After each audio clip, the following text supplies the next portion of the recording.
Good morning. So here I am at one of my plots, and I just it's about 8 o'clock in the morning, and I'm just starting harvest. I'm standing in this cilantro field that is amazing this year, but I thought it's also kind of a cool example of intercropping, where or overseeding even, where you plant a crop, maybe transplant it into the ground, and then seed something over the top until it germinates, and do something to get it to germinate, like either let it rain or irrigate it, and then as you harvest the actual crop, like the one that you transplanted, the stuff that you seeded a little bit behind it, maybe a month or so afterwards, starts to come up, and then you harvest that too. It doesn't always work out. Timing's not the easiest thing to predict, but I thought I'd show you this. This is one example.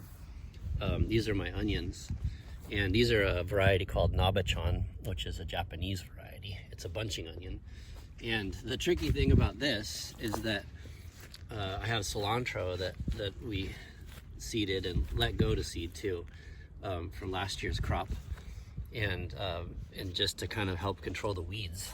And you can see, I don't know if you can really appreciate it, that the onions are about ready to harvest, the bunching onions, and I love just the beauty of them too. They're really gorgeous.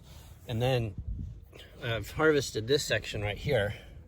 You can kind of see that there's only a few left, and then further down there's a lot more still left to harvest in these rows. But then all around, now coming up, is all the cilantro, and I really wish you were here, because then you can smell the cilantro. It's amazing.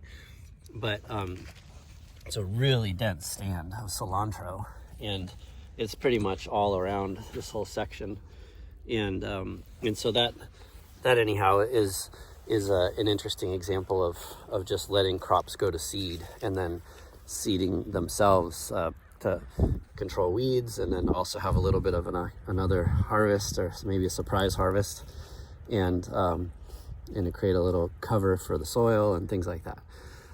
So I'll try to give you some more examples of those little techniques as time goes on. That's just one of them, and I got to get back to harvesting now. Okay, bye-bye.